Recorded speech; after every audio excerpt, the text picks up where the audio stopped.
4 प्रश्न दिया हुआ है। टोटल 4 प्रश्न दिया हुआ है, जो कि एक ही वीडियो में हम टोटल इसको खत्म कर देंगे, जो कि वीडियो में आप लगातार बने रहेंगे। और देखिए, फर्स्ट में प्रश्न कर रहा है, निम्नलिखित संख्याओं का एचसीएफ ज्ञात करें यूक्लिड विभाजन के प्रयोग से। ठीक है ना, किससे? तो यूक्लिड विभाजन के प्रयोग से ये बनाना है प्रश्न को। तो आइए देखते हैं इस प्रश्न को कैसे बनाएंगे। सबसे पहले हल लिख लेना है। और देखिए, फर्स्ट नंबर प्रश्न में जो है कि 3 गो प्रश्न दिया हुआ है।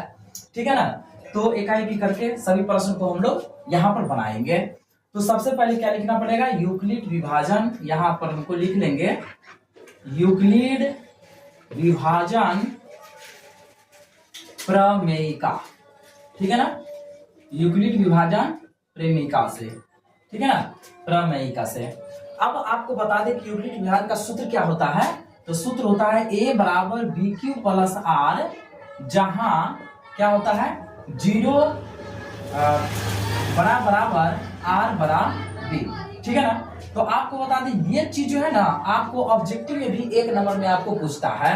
ठीक है, और उससे पहले एचसीएफ का हाईएस्ट कॉमन फैक्टर हुआ।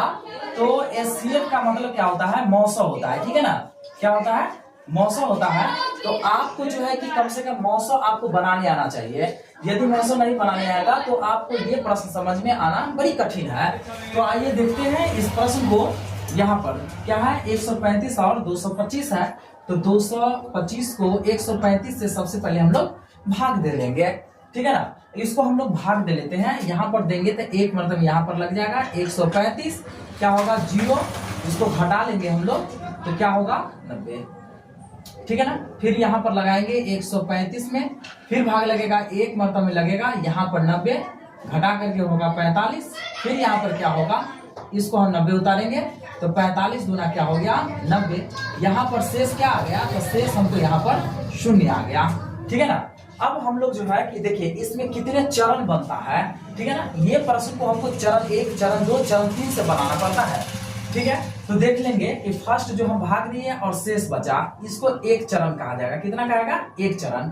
ठीक है ना, फिर ये शेष से जो हम भाग दिए हैं तो सेकेंड में शेष बचा है, इसको 2 चरण कहा जाएगा। और देखिए फिर हम क्या किए हैं? थर्ड शेष, ये सेकेंड शेष से फिर हम भाग दिए हैं तो थर्ड शेष बचा, तो इसको यहाँ पर 3 चरण बन गया। ठीक है ना, तो एक सूत्र आपको पहले से पता होगा। क्या पता होगा? कि भाज्य बराबर भाजक गुणे भागफल। ठीक है ना, अजोड़ शेष। ये फॉर्मूला आप पहले से जान रहे हैं। ठीक है, तो अब क्या होता है ना कि यहाँ पर आप समझिए, यहाँ इसको जो है क्या कहा जाता है? इसको भाज्य। इसी चीज को सूत्र में लिख दिया। क्या?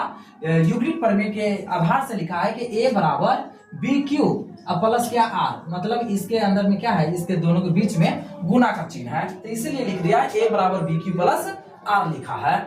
अब यहाँ पर क्या हो गया ना, इसको क्या कहा जाएगा? A, इसको B, इसको Q और इसको R कहा जाएगा। और इसी के हिसाब से हम लोग को यहाँ पर बैठाना है। ठीक है, तो यहाँ पर आप लिखेंगे क्या? सबसे पहले हमको लिखना पड़ेगा चरण 1 लिखना पड़ेगा। ठीक है ना, चरण 1 में अब यहाँ पर इसी फॉर्मूला को बैठाएंगे। तो सबसे पहले हमको लिखना है A। तो यहाँ देख लेंगे फर्स्ट चरण में A क्या चीज का काम करेगा? ये होगा 200, क्या हो जाएगा? 225 बराबर। अब B इधर वाला होता है तो क्या होगा? 135 गुने Q होता है ये तो 1 और प्लस R का मतलब शेष हो गया 90। ठीक है, अब फिर हम क्या लिखना पड़ेगा? यहाँ पर चरण हमको 2 लिखना पड़ेगा। ठीक है ना, चरण हमको 2 लिखना पड़ेगा। तो चरण 2 में अब फिर क्या होगा? यहाँ पर अब देखिए चरण 2 कहां से कहां तक? यहाँ से यहाँ तक। इसका मतलब जो है कि यहाँ से यहाँ तक हमको बना चरण 2। तो A काम करेगा क्या? 135। ठीक है ना, 135 बराबर। ठीक है ना, B क्या हो जाएगा? तो 90 गुने Q क्या होगा? तो इसमें भी 1 और शेष क्या बचा? यहाँ पर 45 हो गया। ठीक है, फिर हम चलेंगे क्या? इसमें थर्ड में चलेंगे तो A क्या चीज का काम करेगा? तो 90। यहाँ पर सबसे पहले लिख लेना है हमको, चरण क्या लिखना है? 3 लिखना है। A होगा 90 बराबर क्या होगा? 45 गुने 2 और यहाँ पर शेष क्या आ गया? 0 आ गया। तो यहाँ पर हम लिख सकते हैं कि शेष 0 आ गया। ठीक है ना, आप कहिएगा कि ये हम कैसे समझेंगे कि चरण 1, चरण 2, चरण 3 कहां तक हमको लिखना है? तो मौसो देंगे और शेष जब 0 आ जाएगा ना, वहां तक में हमको क्या करना है? उसको छोड़ देना है। ठीक है, तो अब हमको क्या लिखना है, यहाँ पर लिखेंगे अतः, ठीक है ना, अतः HCF, ठीक है ना, अतः HCF किसका, तो ये जो फर्स्ट प्रश्न है 135,225 का HCF क्या आ गया 45। तो दोस्तों यही क्या हो गया, हमारा आंसर हो गया। तो देखिए सबसे लास्ट में किसे कटा है, 45 से कटा है, तो हमारा आंसर क्या बना, यही 45 हमारा आंसर बना। ठीक है, अब हम देख लेते हैं क्या, सेकेंड नंबर प्रश्न को देख लेते हैं, जो कि वीडियो में आप लगातार बने रहेंगे और चैनल को अभी तक अगर सब्सक्राइब नहीं किए हैं तो जरूर चैनल को सब्सक्राइब करेंगे, ठीक है ना। और बाकी जो है सभी विषय का ऑब्जेक्टिव आपको लगातार चैनल के माध्यम से मिल भी रहा है, और प्लस अभी तक अगर देखे नहीं है तो आप जाकर के जरूर प्लेलिस्ट को एक बार जरूर चेक करें, ठीक है ना। तो अब हम इसको देख लेते हैं, 38,220 को कितना से भाग देना है, 196 से भाग देना है, ठीक है ना। इसको 196 से भाग देना है, इसमें हम भाग लगा के देखेंगे, तो इसमें 2 से नहीं लग पाएगा, 1 से लगेगा, तो क्या होगा 196 हो गया। इसको जब हम हटा देंगे क्या होगा, यहाँ पर 12 में से 6 गया, 6 बचा, यहाँ पर 7 तो 8 बच जाएगा, और यहाँ 1, फिर हम यहाँ पर इसे लगाएंगे, फिर हम भाग देके देखेंगे भाग हमको कितना से लग जाएगा, ठीक है ना। 8 से नहीं लग पाएगा, इसमें लगेगा क्या, तो इसमें 9 से लग जाएगा, ठीक है ना। 9 से जो भाग लगेगा ना वो कितना लगेगा, आप गुना करके अपना देख लेंगे, ठीक है ना। बाकी हम गुना करेंगे तो काफी समय थोड़ा सा लग जाएगा। तो 8 हो गया, इधर घटा देंगे तो कितना हो जाएगा 9, और इधर कट गया, फिर यहाँ पर 0 हम उतारेंगे। अब भाग कितना से लग जाएगा 196 में, तो यहाँ पर हम 5 से अगर भाग देंगे तो क्या होगा, 5 छक 30 हो जाएगा, 9 बचे 45 और 3 48 का 8 हासिल 4 हो गया, 5 एकम 5 और 4 9। यहाँ पर क्या हो गया, हमको एक ही बार में हमको यहाँ पर से 0 आ गया। तो इसमें चरण कितना बना, तो इसमें चरण जो है हमको मात्र एक ही चरण बना, ठीक है ना। तो आपको A बराबर BQ प्लस R तो हमको लेना ही है, तो यहाँ पर हमको सिर्फ लिखना पड़ेगा क्या, चरण 1 लिखेंगे, हम चरण 1 लिखेंगे और बैठा देंगे इसी पर। तो एक क्या चीज का काम किया, 38,220 बराबर क्या लिखेंगे हम, 196 गुने 195, अब प्लस क्या लिखना पड़ेगा, 0 लिखना पड़ेगा। तो यहाँ पर हम लिखेंगे क्या, शेष 0 आ गया, ठीक है ना, शेष 0 आ गया। तो लिखेंगे क्या, अतः HCF, ठीक है ना, किसका तो इतना का 196, 38,220 का HCF कितना आ गया। तो आपको बता दें कि 196 से जो भाग दिए है ना, 196 से ही एक ही बार में कट गया था, तो इसलिए इसका आंसर क्या हो जाएगा, 196 ही इसका आंसर बनेगा, ठीक है। अब हम देख लेते हैं क्या, थर्ड नंबर प्रश्न को देख लेते हैं, और देखिए थर्ड नंबर प्रश्न भी क्या कह रहा है। तो देख लेंगे हम थर्ड नंबर प्रश्न को, और थर्ड नंबर प्रश्न जो है हमें इतना कहा है, तो सबसे पहले फिर इसका हम औसत निकालेंगे, 867 में 2 से 25 से भाग लगा देंगे, ठीक है ना। तो यहाँ पर हम भाग लगा के देखेंगे, तो यहाँ पर 3 से लग जाएगा, ठीक है ना। 3 से जो भाग लगाएंगे ना तो 765 आ जाएगा हमको, जब गुना करेंगे तो 3 बचे 15, 3 बचे 15 के 5 नहीं, कितना से, 1 मिनट, प्रश्न क्या है 255 है, सॉरी यहाँ पर जो है ना 255 हमारा प्रश्न लिखा हुआ है, ठीक है। तो भाग दे देंगे, 3 बचे 15, 3 बचे 15 1 16, 3 दूनी 6, 1 7 हो गया, ठीक है ना। घटा देंगे तो 2 हो गया, यहाँ पर 0, यहाँ पर 1 हो गया, ठीक है ना। अब यहाँ पर क्या है ना, अब भाग लगने वाला नहीं है और यहाँ पर कोई अंक उतरने वाला भी नहीं है, तो अब हमें ऐसे करना पड़ेगा और लिखना पड़ेगा क्या, 255, ठीक है ना। 255 लिखेंगे, फिर यहाँ पर हम भाग देंगे, कितना से लग जाएगा, तो यहाँ पर 2 से लग जाएगा शायद, 2 दूनी 4, 0, 2 एकम 2, कट गया। यहाँ पर घटा देंगे ना तो 51 हो जाएगा, कट गया। फिर हम ऐसे करेंगे, 102 हो गया, अब यहाँ पर 2 मरतबे में लग गया, ठीक है ना। तो यहाँ पर शेष क्या आ गया, हमको शेष यहाँ पर 0 आ गया। तो यहाँ पर चरण कितना बन रहा है, अब देखिए पहले से भाग दिए तो यहाँ पर शेष आके बचा, एक चरण हो गया। अब सेकेंड देखिए, पहला शेष से भाग दिए ना तो सेकेंड शेष पर आएंगे हम, तो 2 चरण हुआ, ठीक है ना। और दूसरा शेष से जो भाग दिए ना तो तीसरा शेष पर आ गया, तो कितना चरण इसमें बना, इसमें 3 चरण बन गया, ठीक है ना। तो यहाँ पर हमको अब लिखना पड़ेगा, आपको तो बता ही दिए थे कि ऐसे A, यहाँ पर क्या हो गया, ये B, ये A, ये Q और ये R, ऐसे ही हमको डायग्राम बनता है।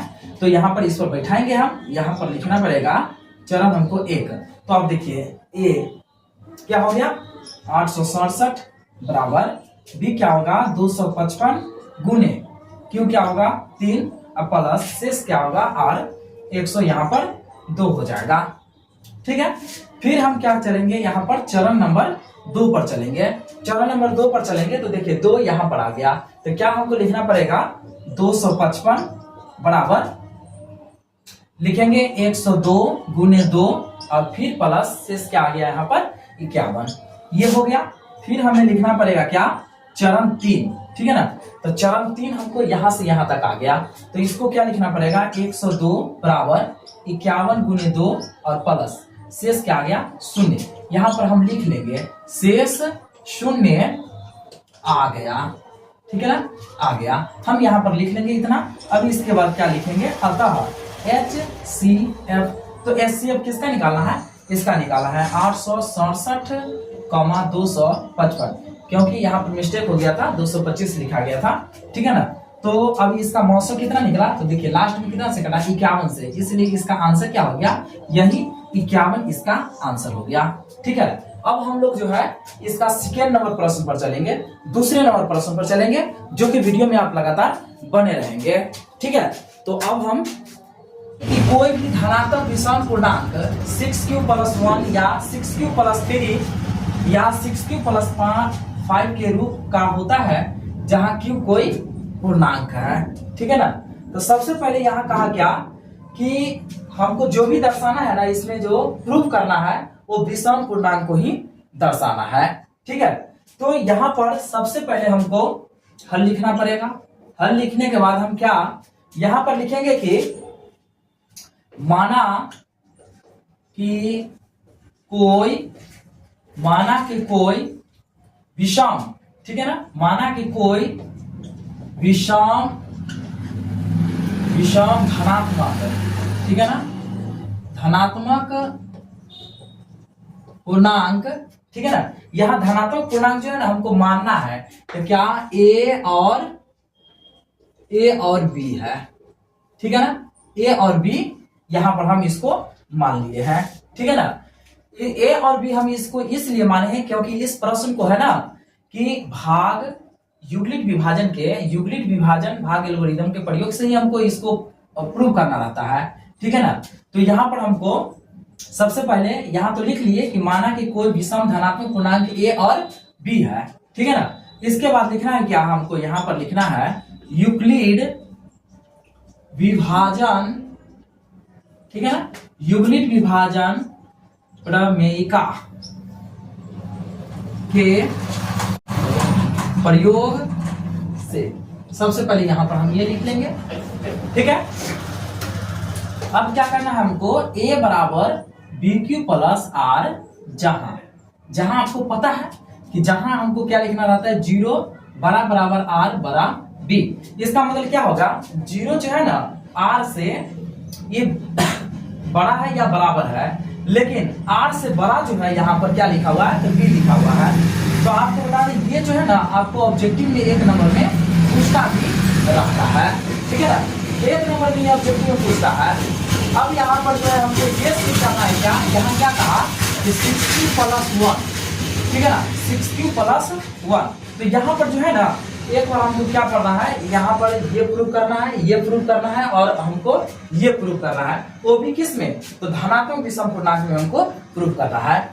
अब यहाँ पर ये बात समझ लेंगे यहाँ कि हमको R जो है ना यहाँ पर मानना है, ठीक है ना, माना कि R बराबर, क्योंकि इसको प्रूव करने के लिए तो R हम कैसे मानेंगे तो आपको बता दें कि B से हर वक्त छोटा R होगा। तो यहाँ पर आप समझिए कि A बराबर BQ+R, इस तरह का प्रश्न जो आएगा ना तो घबराना नहीं है, एकदम आराम से आसान से बनाना है। ठीक है, तो A बराबर BQ+R, तो यहाँ पर देख लेंगे हम कि A तो हमको पता नहीं है, लेकिन ये क्या है BQ+R के जगह 1, तो इस तरह से ये क्या है यहाँ पर 6Q, B के जगह पर क्या पता है हमको 6 पता है। ठीक है ना, तो B से हर वक्त छोटा हमको R लेना है, तो क्या लिख सकते हैं हम 0 1 2 3, ठीक है ना, 4 5, इस तरीका से हमको यहाँ पर लेना है छोटा अंक। ठीक है ना, अब हमको क्या करना है ना इसी पर हमको बैठाते हुए चलना है। ठीक है ना, तो अब क्या होगा, यहाँ पर हम लिखेंगे ए बराबर, जहां यहाँ पर क्या लिखना पड़ेगा, जहां आर बराबर 0। अब समझिए, यहाँ पर एक बार 1 रखना है, 2 रखना है, 3 रखना है, 4 रखना है, 5 रखना है, 6 रखना है, ठीक है ना। तो अब बी के जगह हमको क्या लेना है, तो बी के जगह देखिए, बी के जगह प्रश्न में क्या दिया हुआ है, 6 दिया हुआ है, सब में 6 दिया हुआ है, तो यहाँ पर हम 6 ले लेंगे। अब क्यू का क्यू होगा, अब प्लस आर के जगह हम 0 लेंगे, ठीक है ना, 0 ले लेंगे। तो यहाँ पर हमें क्या पता चलेगा, 6Q। ये हमको समीकरण 1 हमको ले लेना है, ठीक है ना। या फिर हम क्या करेंगे, ए बराबर, यहाँ पर क्या होगा 6Q प्लस, फिर आर के जगह हमको क्या रखना है, 1 रखना है, ठीक है ना। तो ये इतना ही रहेगा, 6Q प्लस 1, इसको समीकरण 2 हम लोग ले लेंगे, ठीक है। फिर ए बराबर क्या होगा, 6Q प्लस आर के जगह क्या लेना है, हमको 2 लेना है। तो यहाँ पर फिर क्या हो जाएगा, 6Q प्लस 2, ये समीकरण हमको 3 लेते हुए इस तरह से हमको कहां तक लिखना है, तो 5 तक लिखना है, क्योंकि आपको पता है कि बी का वैल्यू इसमें क्या है, 6 है, और बी से कभी भी छोटा आर होता है, तो इसलिए 6 से छोटा 5 तक होगा। फिर हम यहाँ पर या लिखते हैं ए बराबर 6Q प्लस क्या होगा 3, तो लिखेंगे 6Q प्लस 3, ये भी समीकरण क्या हो गया, यहाँ पर हमको ये 4 हो जाएगा। फिर या लिखेंगे ए बराबर 6Q प्लस 4, तो यहाँ क्या होगा 6Q प्लस 4, ये समीकरण 5 हो गया। या में इसी प्रकार से हम लिख लेंगे 6Q प्लस 5, तो क्या होगा 6Q प्लस यहाँ पर 5, अब क्या होगा, ये समीकरण 6 हो गया। तो हमको लेना कहां तक था, तो हमको 5 तक ही लेना था, आर का वैल्यू कहां तक लेना था, तो 5 तक लेना था, ठीक है ना। तो ए बराबर हम क्या लिखे, इतना लिखते हैं, समीकरण 1 2 3 4 5। अब हमको क्या ढूंढना है, इसमें ढूंढना है विषम पूर्णांक ढूंढना है। विषम का मतलब जान रहे हैं ना, कि वैसा संख्या जिसमें 2 से भाग नहीं लगे। देखिए, तो इसमें 2 से भाग लग जाएगा, इसका मतलब ये विषम पूर्णांक नहीं हुआ। अब इसको जोड़िए, 6 और 1 जोड़ेंगे तो 7, ठीक है ना। तो ये हमारा क्या हो जाएगा, विषम पूर्णांक है, वो ये हो जाएगा। देखिए 6 और 2 को जोड़ेंगे तो 8 हो जाएगा, ये सम हो गया। 6 और 3 को जोड़ेंगे तो क्या हो गया, 9 हो गया, ये भी एक विषम पूर्णांक हो गया, ठीक है ना। और 6 4 जोड़ेंगे तो 10 हो जाएगा, लेकिन 6 और 5 जोड़ेंगे तो 11, ये भी एक क्या हो गया हमारा, ये विषम पूर्णांक यहाँ पर हो गया, ठीक है ना। यहाँ पर जब इतना हो गया तो एक बात हमको लिख देना है, क्या, अतः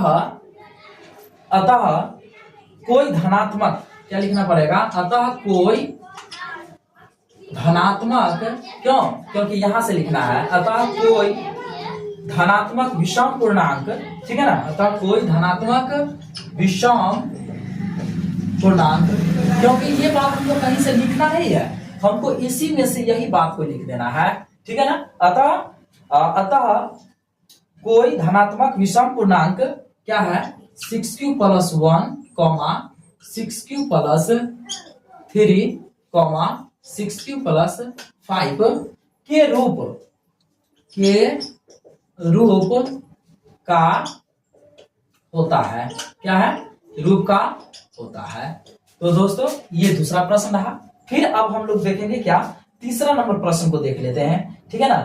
इसके बाद 4 नंबर प्रश्न को देखेंगे, इसके बाद हम 5वां नंबर प्रश्न को देख लेंगे। फिर चलिए आगे,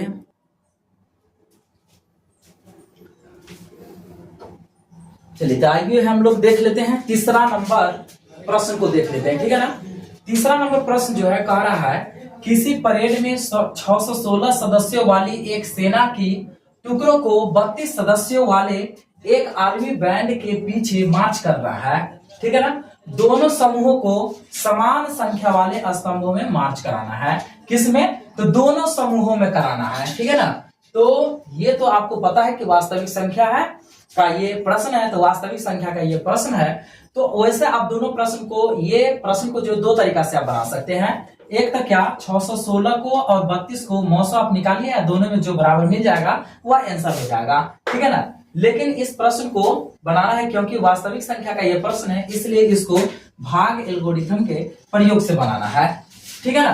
तो यहाँ पर हमको क्या लिखना पड़ेगा, यूक्लिड विभाजन लिखेंगे हम लोग, यूक्लिड विभाजन प्रमेयिका, ठीक है ना।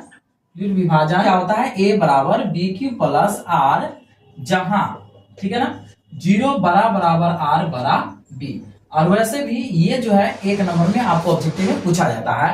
अब क्या करना पड़ेगा, युगलित विभाजन से निकालने के लिए हमको एचसीएफ निकालना पड़ता है, मतलब हमको मौसम निकालना पड़ता है। तो क्या करना पड़ेगा, इसको और इसको हमको मौसम निकालना पड़ेगा। तो 32 को 6 से 16 से हमको मौसम निकालना पड़ेगा, ठीक है ना। तो सबसे पहले इसमें 32 दूना 64, 2 मरतबे में नहीं लगेगा, 1 मरतबे में लग जाएगा, घटा देंगे तो यहाँ पर 9 हो गया, 5 में से 3 गया तो 2, यहाँ पर क्या हो जाएगा, फिर इसको उतारेंगे 6, ठीक है। अब इसको हमको भाग लगाना है क्या, यहाँ पर हमको 9 मरतबे में लग जाएगा, 9 दूना 18 के 8 हासिल 1, 9 तिया 27 1 28, ठीक है ना। इसको जब घटा देंगे तो 8 ये कट जाएगा, ठीक है। अब शेष नहीं उतरने वाला है, क्या करना पड़ेगा हमको, ये 32 को ऐसे लिखना पड़ेगा और क्या होगा, 8 चौक क्या होगा 32 हो जाएगा। यहाँ पर शेष क्या आ गया, हमको 0 आ गया।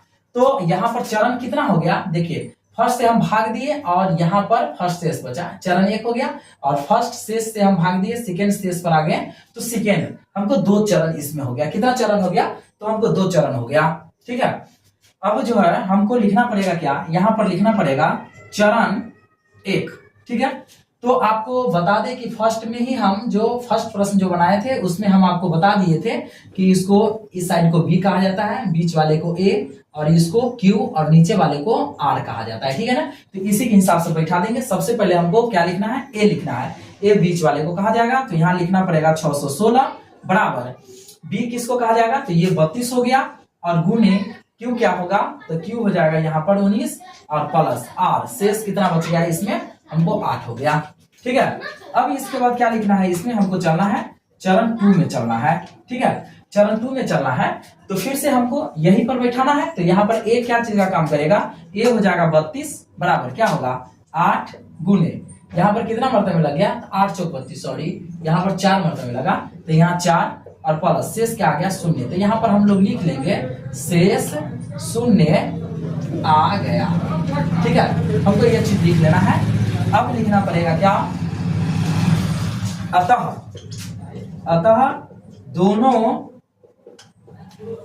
दोनों समूहों की समान संख्या, ठीक है ना। समान संख्या क्या हो जाएगा, तो यहाँ पर कटा कितना से लास्ट में, इसका मौसम कितना आ गया था 8 से कटा, तो इसलिए इसका आंसर क्या हो गया, इसका आंसर 8 हो गया, ठीक है। अब हम लोग देख लेते हैं क्या, अब हम लोग चौथा नंबर प्रश्न को देख लेते हैं और 4 नंबर प्रश्न क्या कहता है।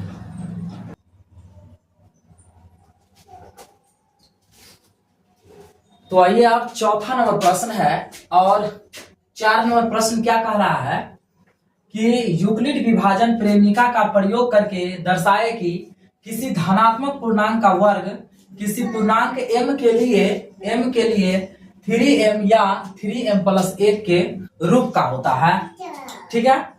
तो इसको हमें किस प्रकार से बनाना है, आपको बता दें कि जिस तरह से हम सेकेंड नंबर प्रश्न को बनाए थे वैसा ही हमको बनाना है, ठीक है।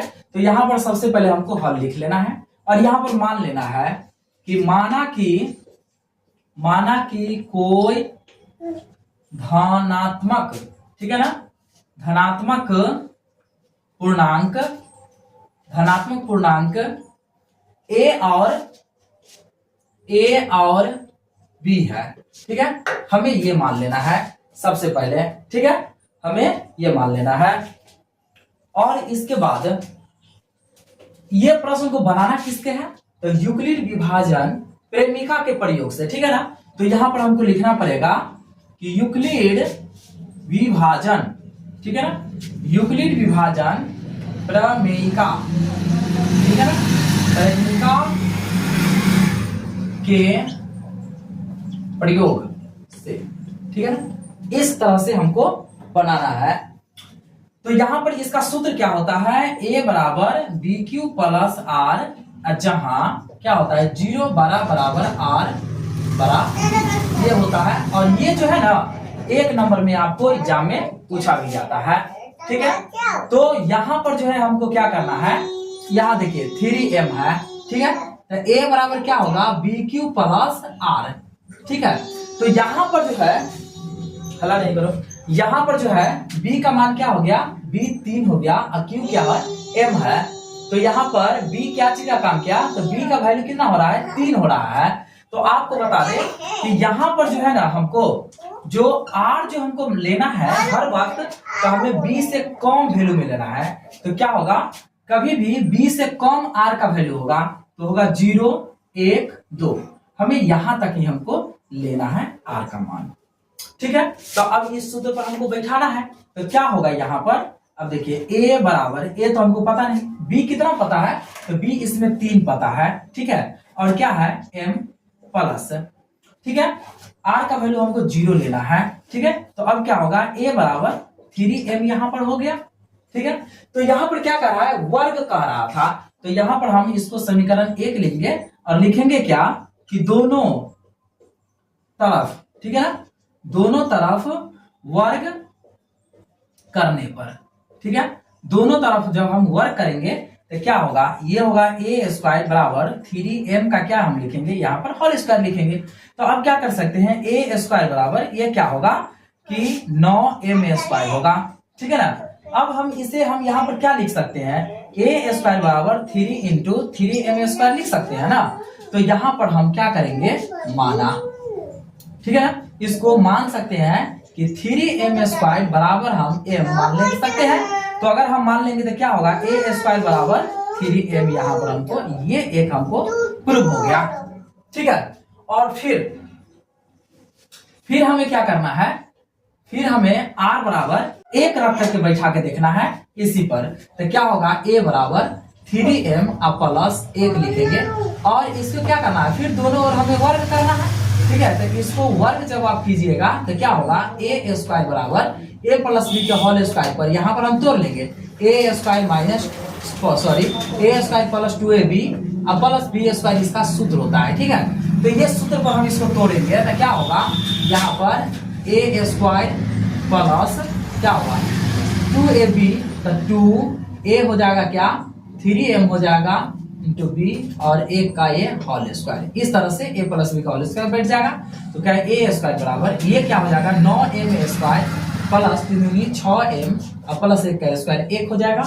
अब हमें क्या करना है यहाँ पर कि ए स्क्वायर बराबर, अब क्या करना पड़ेगा, ये दोनों हम कॉमन क्या लेंगे, तो दोनों में 3 कॉमन हो जाएगा। तो लिख सकते हैं 3m स्क्वायर प्लस 2m और प्लस 1, ऐसे लिख सकते हैं। तो जहां जो है ना हमें क्या करना पड़ेगा, अगर हम माना कि अगर हम मान लेंगे क्या 3m स्क्वायर प्लस 2m, अब बराबर हम अगर m मान लेंगे, क्या अगर हम m मान लेंगे ना, तो यहाँ पर क्या लिख सकते हैं, ए स्क्वायर बराबर हम 3 और ये टोटल को m अब प्लस 1। तो हमें क्या हो गया कि देखिए